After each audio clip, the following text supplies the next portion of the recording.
Okay, so good afternoon, everyone. Many thanks for making it on a busy Wednesday afternoon to a new edition of the Patch Network Seminar Series.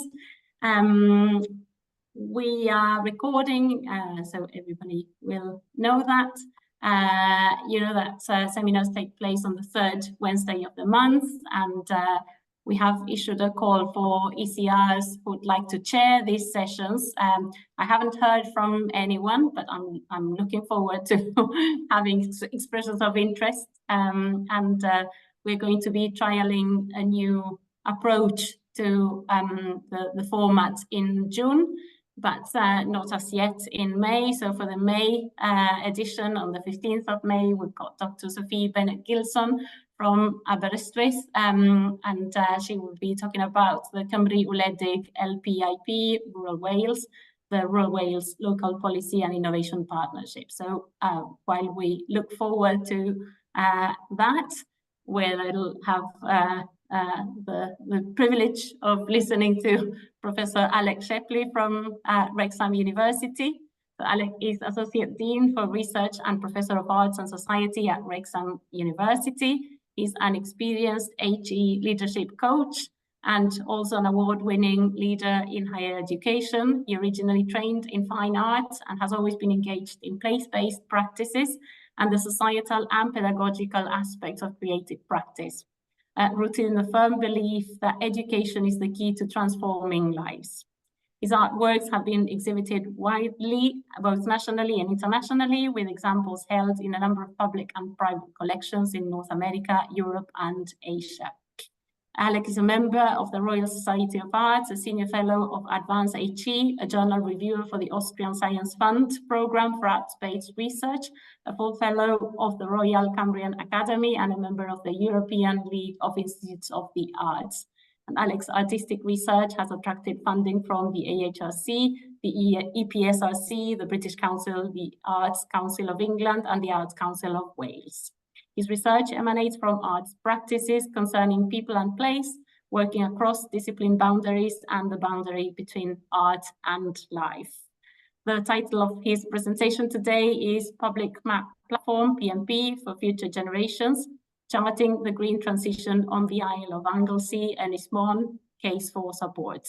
So Alec, thank you very much. We're all ears. And thanks everybody. So yeah, I've got a fairly informal talk here for you. And I've subtitled it a work in progress because we're only just getting underway with this project. And the place, as you've realised, is Anglesey. There's a bit of a preamble to this.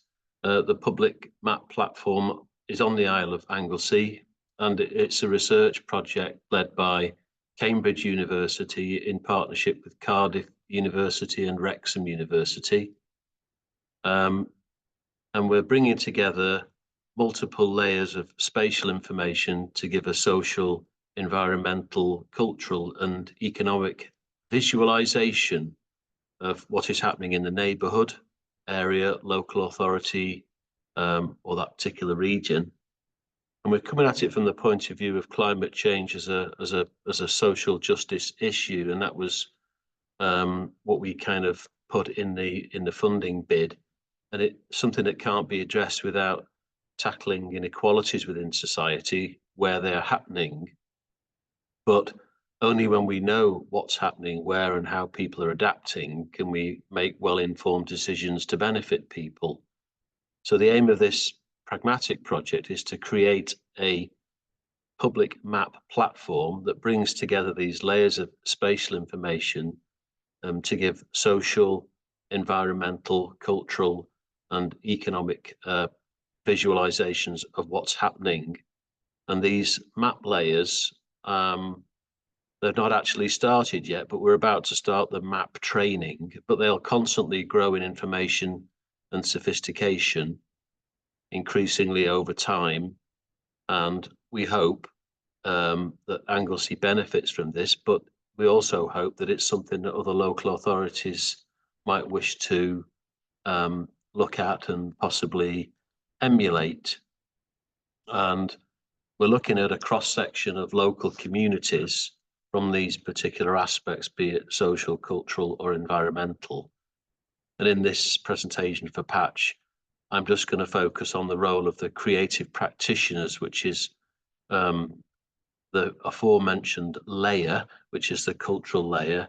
And in this case, I'm working with creative practitioners, who I'll introduce later on in some slides I've got. But we're, in this case, referring to them as bards. And we're developing plans for our work with children and young people on the Isle of Anglesey over the next 9 to 12 months. So I'll talk about the plans for creative method, using the various practices within that field, whichever artists decide what to do. Also talk about the evolution of something called a rural roaming room and how this will be deployed on the island as a means to engage with children and young people. So I'm really going to talk about the story so far. There's a slide which just sums up the content, if you like. I'll talk about the aims and our context. I've mentioned the rural roaming room, bardic mapping, materials, processes, people, places, and then the kinds of things that we may or may not come across when we start to encounter children and young people, and that includes their families, carers, etc. I've got some information to share with you about what I've called bardic method or data bards, bearing in mind that it's a fairly semi-structured or even unstructured at times, looking at emergent themes. But before I do that, just a little bit about me. That's my interest really is, as Geraldine said, people in their place, and encountering them in their place. We never used to call it place-based practice. We used to call it located practice, and before that it was environmental art or installation art or just happenings. So I come at it from that point of view where I put myself in a place which isn't normally very comfortable. It's not a studio, it's not a gallery. The bottom left-hand corner picture is a deconsecrated church in Gainsborough in Lincolnshire, where I worked with children and young people in a fairly random and sporadic way. There was no program other than that I would be there in that space at certain times of the week over a year. And this is one of the things that we built, a skip tower arc thing in the middle of the space. The group at the top left are some of the people who run X Church in Gainsborough. And it's been recently included in a book about participatory practice, coming at it from the perspective of a kind of restlessness within art practice, trying to kind of unbound itself from institutions or cultural frameworks, if you like, that are funded. The top right one is a gallery that I set up in a hole in a wall in Wrexham, which was a kind of programmed space that we curated. It was a vacant air brick in a wall, which has now been demolished. And that bottom right-hand corner is an image of some of the things that happen to me when I'm doing these kind of things. But it largely stems from this idea that the artwork is more than just an object. It's a process, it's a moment in time, it's a realization, and it's the confluence of a number of things that are often dynamic and in motion. And it creates in itself a new object of meaning, a new object of understanding in its relational aspect to place and people. And I think that kind of opening up is where I'm coming from, that unframing, if you like, the opposite of framing something. But just to get back to the project, I'm just letting you know that this milieu, if you like, is largely where I've placed myself over the past 20 or 30 years. And it's really great to be doing a project like this, working with these people. So we've got 3 bards now on the team: Gillian Brownson, Lisa Hudson, Rhys Trimble, a researcher called Tristan Evans, and then I've got 3 co-Is at Wrexham who are working with me, Karen, Paul and Ali. And just only last week, we appointed a data technologist called Lena Farhat. Some of you may know her, and she will be the data technologist working with us to translate, if you like, some of the artistic practices that may happen, such as this fridge on Paris Mountain, into some kind of data set that can go onto a data map. But the objective of the cultural mapping is to create a layer within the sandwich, if you like, of the overall map, something that's been made with children and young people, by children and young people, in a kind of co-creation, co-productive activities that the bards are engaged in and out of school. So it could be in school, but it could also be in a community centre or a field or a section of wetland on the fen in Anglesey. So at the moment we're doing a lot of going to Anglesey and walking around and looking for sites, if you like. And what we're looking for are those kinds of hard to measure things, such as how children and young people feel in their day-to-day lives about issues relating to climate change. For some it may be important, for some it might be news. So the platform aims to create an accessible and interactive map that reflects the cultural richness. And I think that's really important, that we're using arts and humanities methods alongside other methods to develop narratives around the way the future generations act is or is not playing out in people's daily lives. And sort of the overarching issue is climate change. But we want it to serve as a hub for information and engagement, and then obviously to affect change and inform policymakers and decision takers. And there you go. So the study aims to show how Anglesey communities interact creatively with the arts, and with particular emphasis on climate change, as I've said, and in particular emphasis on future generations, hence the focus on children and young people, and then map out cultural activities on the island, and then make some qualitative analysis of the arts in this green transition, and to develop narratives on identity of place, capture impact, and collaborate with a broad range of stakeholders.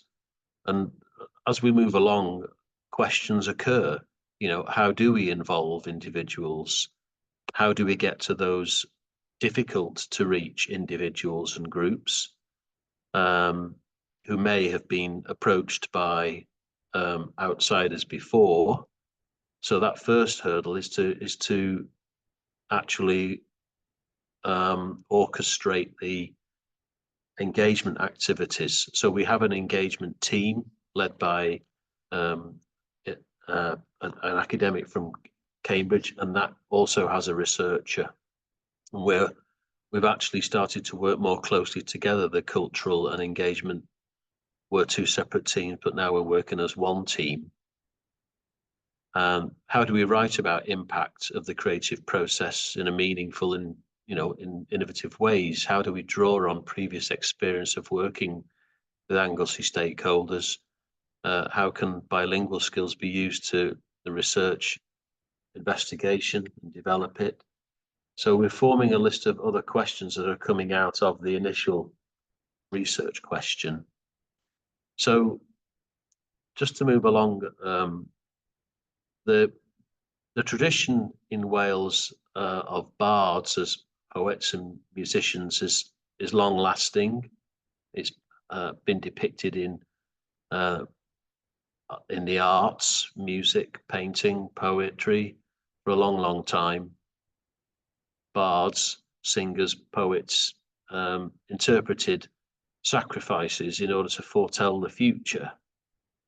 They were common in medieval Welsh and Irish texts, probably giving account to, much earlier oral tradition passed on by word of mouth, similar to the Druids with the bards, singers and poets, or even diviners.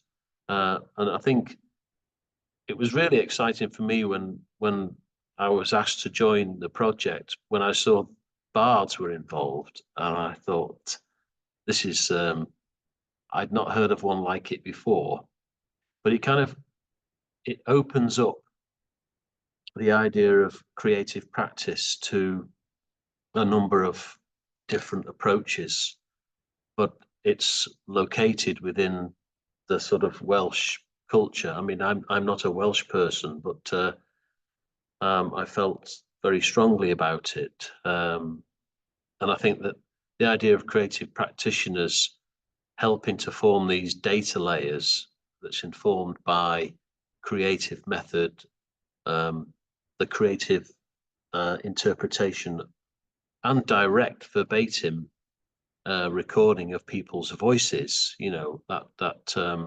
oral method. I would like to see that come through the bardic engagement.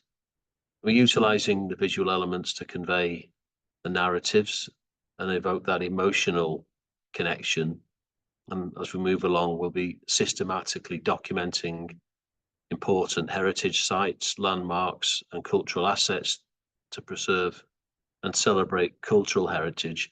But alongside that, I'm quite interested in those hinterlands which are not heritage sites and are not landmarks that you would associate with, say, for example, the National Trust or NRW, but those places that are landmarks for children and young people that are not on the map. And indeed, they might not want them on the map. This is part and parcel of that, building the sort of semi-structured method to develop these novel forms of data. So practically speaking, bards will be traveling around the island, reflecting on issues to do with climate change, and the bards will be developing their own practices in their own selected sites, but they will also be undertaking creative activities which engage children and young people on the island, and then creating that mixed media content to capture and communicate those narratives. And that data will provide useful insights and emergent themes to inform and enable decision makers, embedding the tenets of the Future Generations Act. And the information that we gather will be part of this public map platform. So we have a kind of growing timeline. This is just one part of it, where we're piecing together what tasks need to be done within our own team, encouraging participants in the map making to think deeply about their places before making a contribution to the map. And that bardic journey needs to be all about sort of resensitizing people to their place, what works well, what doesn't work so well. And we're wanting to engage with people as partners, if you like, not in the sense of volunteers, if you like, but people who are actually co-producing. I worked with the student as producer for quite a long time with Mike Neary at Lincoln University, in the sense that consumers are producers as well. And what we want to do is try to kind of invert that idea of the consumer into a producer of knowledge, and this map layer will be a way of doing that. Because art can offer a chance for people to reflect on their imagination, their future, and think about their past, their present, their future. Questions really around all of that, because they raise awareness. They can shift viewpoints. They introduce uncertainty for sure, and then they kind of unravel assumptions as well. But they can challenge the perceived dogma. You know, the questions they can undermine and disrupt. And one of the groups that's involved in the project is a group called Play Disrupt, and they're deployed on the island as well to develop a number of engagement activities to play and disrupt with children and young people. But one example, if I could just mention a quick mention, I'd often look for, you know, what exactly will you be doing? For example, give us an example.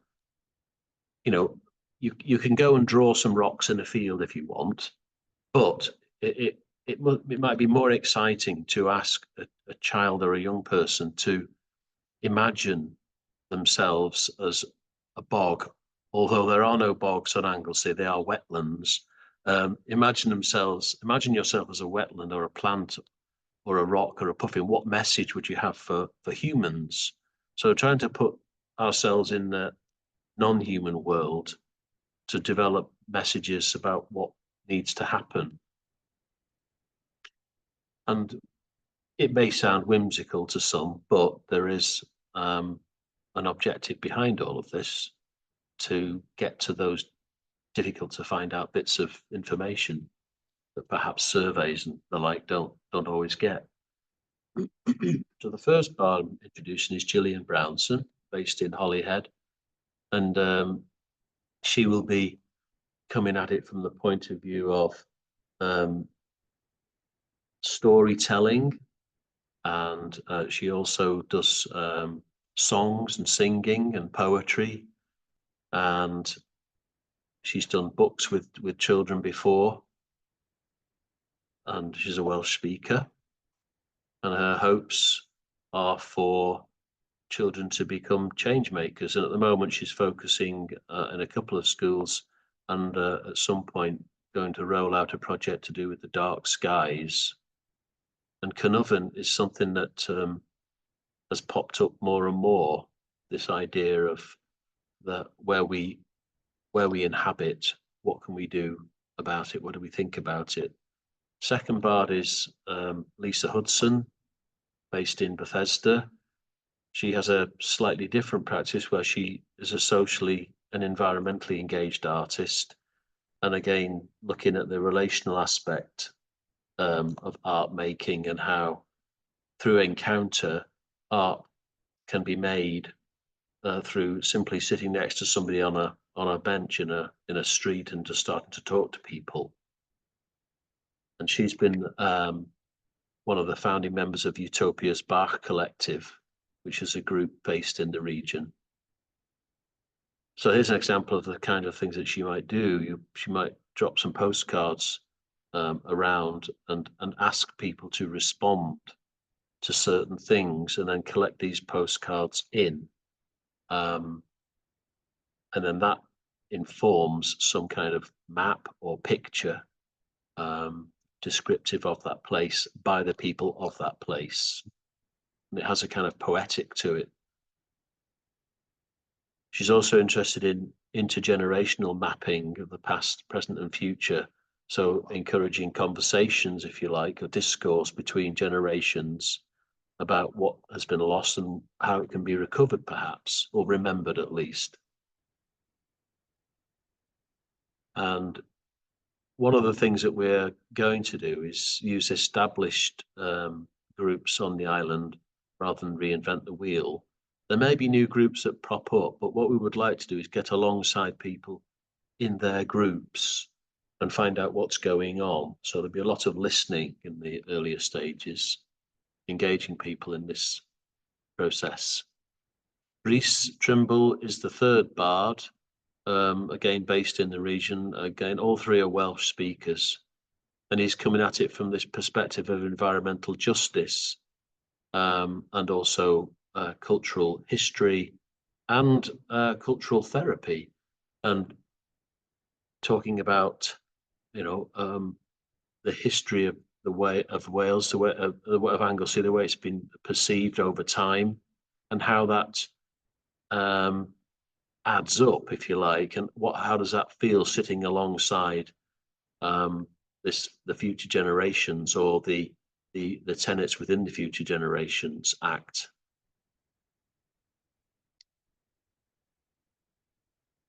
So he's quite interested in outdoor poetry and performance, and trying to develop a whole island poem, a multilingual poem, maybe using his technique of cutting up words and then using Dada techniques.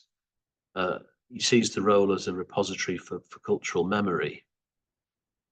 And he's already started making some mappings of places that he's been to on the island, and developed a data map where all of the places beginning with Llan are now being mapped, and then words from the places that maybe graveyards, or it might be graffiti on the wall somewhere, they are being transcribed into the map. So you'd get a map like this, you click on a place and it would take you to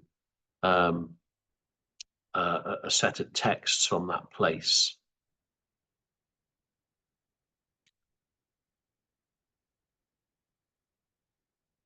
So what he's talking about here is hyperlocal action, participatory action research, and he, like all of us, are thinking about what the legacy of the project might be beyond. And I think that's one of the reasons why we want children and young people to be co-producing it, because we would rather it was theirs, if that makes sense. And what we want to do is make visible the ways local stories, practices, relationships, memories and rituals constitute places as meaningful locations. So the map, it will inform, but it will have a kind of deeper meaning.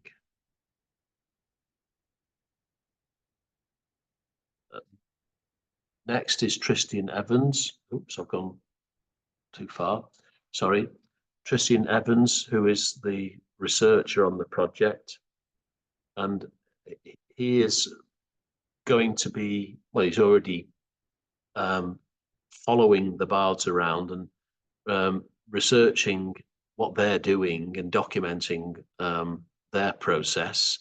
I think that's quite an important part of the outcome from the project. Will be a record of our method, or methods, and how we did it. I think I'm always interested in that when I review a doctoral thesis. I'm as interested in what was found out as to how it was found out, because they are all different. And I think recording the existing literature and compiling a repository of publications is part and parcel of the job. But how did the arts approach this green transition, and how did we engage, and where? And he will be responsible for writing that up and putting it in the context of the bardic tradition. And he has a musical background, and so we're hoping again that Tristan finds a way in to deploy that too. So these are some of the slides that express what Tristan will be doing. And this is some of the work that he started already. He started a mapping visualization day one of the bardic history just on Anglesey alone, and making the connections historically, but then started to overlay it with the literature, and then another layer to do with the places that are connected with these citations. And so he's developing a map of that, but he's also been developing this map of music and poetry, and the next phase for him is to develop the field work and establish the dialogue. We've also talked about podcasts as a way of capturing where we're up to at any given point. But he's a full-time researcher on the project. The bards are 4 days a week. The next part of the project I want to talk about is this thing called the Rural Roaming Room, which is part of the project PMP. And we've commissioned, if you like, for want of a better word, Invisible Studio, which is an architect's practice run by Piers Taylor, who has quite a lot of experience of working with natural materials and developing spaces in communication and with children and young people in rural settings, often pop-ups and mobiles. So this picture on the left is the first workshop that we did at Okeldra Art Centre in Holyhead, who kindly gave us their chapel space. And we had about 15 or 16 children from 8 right the way through to 16, and we did a making day, or 2 days, sorry, 13th and 14th of February, which informs the later iterations that Piers has been building up in the practice with his colleagues, and then playing them back to us. And at some point we will be taking these back to the children and young people from that group for a further test. But the way this will work is that it will go around the island and we'll pick 5 sites.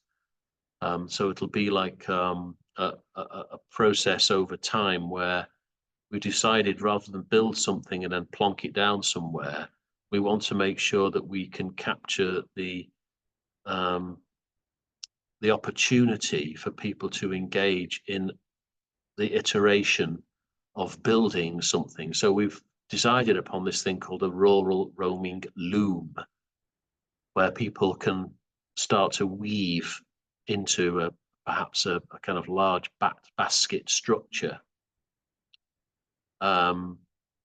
using material that we can find on the island. Now that may well be agricultural byproducts. By that I mean fertilizer sacks, or the plastic sheeting off silage bales, or I live in the countryside. There's lots of baling twine wrapped around fences that have been windblown, or wool.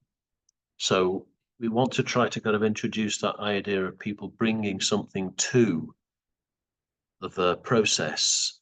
And what we're doing is providing a kind of armature which will be safe, not blow away, but is easily movable and can be put on the back of a trailer and taken around the island using these various sites and materials. And these are just some visualizations of what that might look like. And that's the last one there, where we are thinking about a rural roaming loom. It's a bit of a mouthful, but you get the idea there that people are occupied and engaged rather than just passively observing. The idea would be that these things can be made and remade, and they will be robust enough to last as long as people can look after them.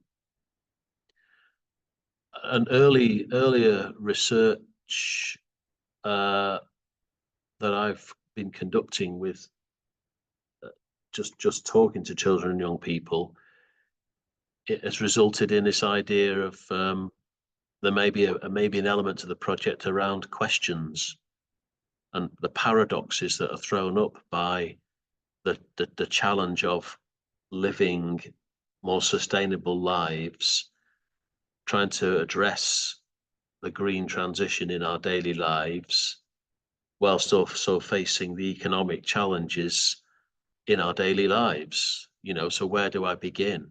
You know, why do I live here? These are questions that have been thrown up. You know, will it be that, you know, I have to make a decision between a hot drink or a cold drink? Does my question matter? What choices do I have? And the idea for this particular part of the project is that it could become a classroom activity where we use questions as a way of opening up an activity when children and young people create sort of question pots and then see what kind of questions are spoken or asked, and do they form a kind of pattern? Is there a, you know, a group? So we're developing ideas now that are specific, because teachers in schools want to know specifics about what kind of things we're going to do with children and young people. And this is just one example. There are lots. And one is this kind of invitation to, you know, map the island, where we're starting to, this is an example of a flyer where we're inviting people to draw, paint, sing, tell, write, play, sew, knit, whatever, to join. As I said in a previous talk, the initial engagement with people is probably one of the hardest things to get right. Finding where people are and finding the difficult to reach children and young people, excluded children, homeschooled children, we can't exclude. So we are spending quite a bit of time and effort. We've got all the schools involved now, all secondary schools and all primary schools, and there are some who are already signed up, and so it's happening. This is just in the slide deck, just for information. Probably not needed because most people can find you these days without a slide. And then a final slide really was just, you know, I did a presentation to a group not so long ago, and I thought I'd better put something in about why all this matters. So I put in a slide with some links in it. So in that red box, there are links as to why we're doing all of this. But that's just something for following up. And I think that's the last slide. So thank you very much.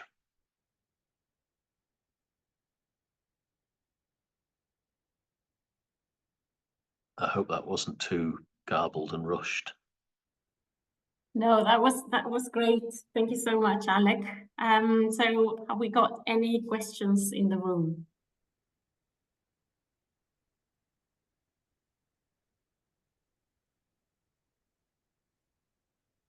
That's great. We've got quite a few. Lawrence, because you've been very good at putting your hand up using the gear. Let's start with you, and then Kirsty and Sophie. Thanks, Alec. That was really interesting. Yeah, just a staggering amount of different approaches you're taking. Really, really fascinating. Didn't really have a question. I just wanted to say that it just sounded really, really cool. So, thank you. Yeah, I mean, I do feel lucky. It is exhausting because it's just arrived very, very suddenly, and it's kind of multiplying.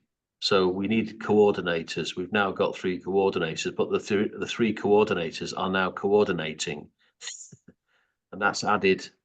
And then we've proliferated means of communication that I'd never heard of Slack before. Maybe other people have, but we're using, I mean, I feel a bit out of touch sometimes, but using 5 or 6 different communication channels is itself hard. But you know, I'm not complaining. And it is a cool project. How long does it go on for? Well, it's meant to be a year, but I think we've realised it's probably we're still Seems like a lot recording. to do in a year. It's a 10, 20-year project, really, if you think about it. You know, I mean, we've been messing things up for about how many years, and we're not going to get it solved in a year. So, but that's just my personal view. But a year, but it might be extended. It might be extended. We hope. Kirsty?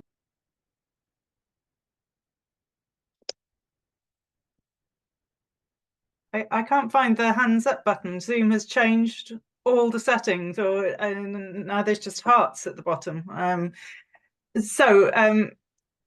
Yeah, thanks. That was really fascinating, and I really appreciate the kind of thought and care that you're describing going into kind of the engagement process and the richness of those artistic engagements. And I like the idea of the map as a constituting place. So, and loads and loads of things, and you've got a really good team of. Do you have a team of bards? That seems like a weird thing to say, but you've got yeah. So I really like all of that, and yeah, you've given me a lot of things to think about. I guess my question is about the legacy and where you go. And you've just, you started to address that in various places in your talk. And yeah, this in a way feels like it's the beginning of something rather than, the beginning of the 20-year project. Mm. I guess what I want to sort of tease out or get a bit more of a sense of is how this relates specifically to kind of a green transition. What do you think the results might be? And I guess you're having, what do you think the research is going to show before you've done it? But what do you hope you can show about this? Maybe I guess I'm thinking about actions and levers. How will this contribute to the bigger task of green transition, addressing climate change, and what do you think are maybe its limitations? I think you're really going to prove. I really like the fact also that you're looking at the methodology and that you're going to publish on that, and that I think there's a really strong case here for the importance of the arts as a form of engagement. So I'm not challenging any of that, but I just wanted you to talk a bit further about how it will make a difference to the climate challenge.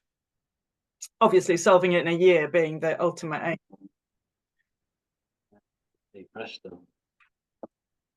I think that might be actually one of the things it does say, actually, that it can't be solved by doing things like this, which is a bit self-thwarting, really. But the way that we've been doing it, or the planning, I'm not a planner. I come from the visual arts, but I'm working with architects and people who are associated in the planning. And what they're saying is that the whole way we go about planning is from the wrong end. It doesn't work, and it's resulted in where we are. Look out the window. This is where we are now. Do we want to be looking out of the window and looking at the same repeat performance in 10, 20 years' time? No. So it has to come back to a better and more informed, holistic process, which is probably going to be a bit like moving a boulder up a hill, and then it's slipping back down and having to start again, because the planning. I mean, there's no single person in charge of all of this. So maybe that's what we're trying to do, is revert back to a kind of a ground up approach. Not that that's not been tried before, but I think to create a layered map is a good starting point, which points to not just socio-environmental data, but also cultural. We're calling it cultural data, but it's about the way people feel about what's going on in their place, and it needs to be heard. And I think it's that kind of seldom heard voices aspect that might be the new bit. I don't know, because some people are fed up of being seldom heard and still being seldom heard, and they might, and trying to get them engaged might be more difficult. So I think it might be the method rather than the outcome that might be the thing that helps. But I was in a group meeting a few weeks ago where somebody at a kind of much higher level than you know, a kind of national level person, should we say, who I was surprised at what they said was, what do you want us to do about this? What do you want us to do with all of this? And we'd already said that we were doing it for you to do your job differently. And I was surprised by that. So maybe it might change a few attitudes. It might create a method, but it might also, because it's using technology to create a data level map, that it actually becomes a live repository of information, which can enable better planning decisions. But I thought it might, and also there's a thing about assumptions that I fall over myself trying not to make assumptions. So you know, where do you start with a line of questioning to a child or a young person without it being based on assumptions other than saying, how are you? How is it where you live? And they're looking at you like, what do you mean? You ask about the internet, expecting the answer is that it's rubbish. Oh, it's fine. You know, we've got fibre to the door in where we live in Anglesey. Well, all right. Okay. I heard it wasn't so good. So there'll be a few kind of blind alleys, I imagine. Can I ask a follow-up to that then? Because yeah, that's really helpful and thoughtful. What are there? And I realised you're describing kind of one sort of element of this bigger project. So are there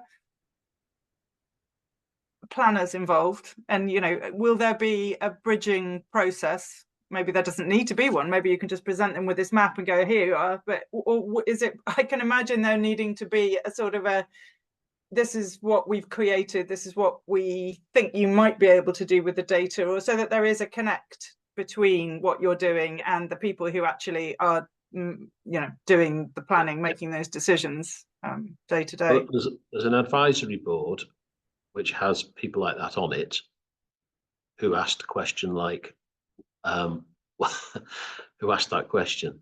But there are people who are academics who are involved in urban planning from Cardiff and from Cambridge. From Wrexham, we're more on the, well, it's the art school at Wrexham, so we're not planners. But yes, there are. Yeah. And what about on Anglesey itself? On the and Anglesey County Council is a partner. Okay. In fact, it was they're the ones who started the project.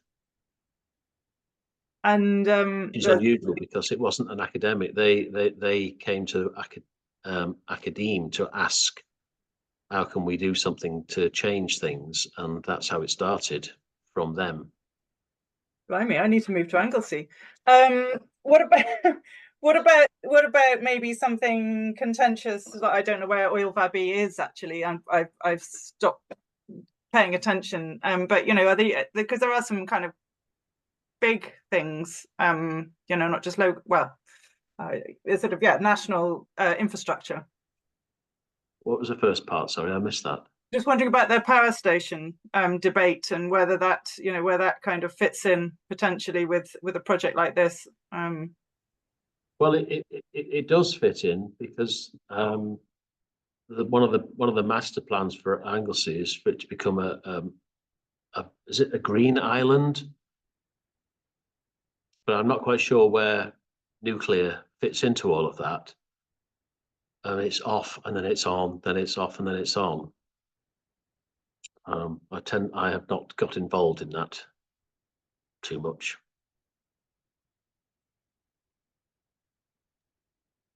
Okay, so we'll be promptly moving on to Sophie's question. We've got time for one last question.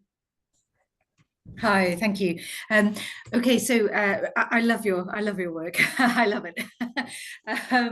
So I work with artists. I'm not an artist, but I have been involved in the arts for many years. But I don't do it on the same scale of that you do. My issue often is around the methodology. So how I would utilize, how I would collect together, and how I would do something that would fit my discipline. I'm in the business school in Aberystwyth, so how I could use that data to publish in some way and form. I can see you're working with many different artists and creatives on many different levels. How do you bring all of that information together, and how will you disseminate it? Well, we've started convening on the island, and also like this in regularly. So that was the first thing that we did. You know, it was fortuitous that the three bards were aware of each other, and in fact very familiar with each other in a good way. And at the moment it seems to be working without, you know, sometimes you have to wind a clock up. We don't even have to do that, because we're convening workshops for them on the island. The last one we did was at Spark, a place I'd not been to before. We facilitated a kind of seminar where we shared ideas and looked for touch points, as well as developing individuals' practices, and developed what we've called a teacher's pack.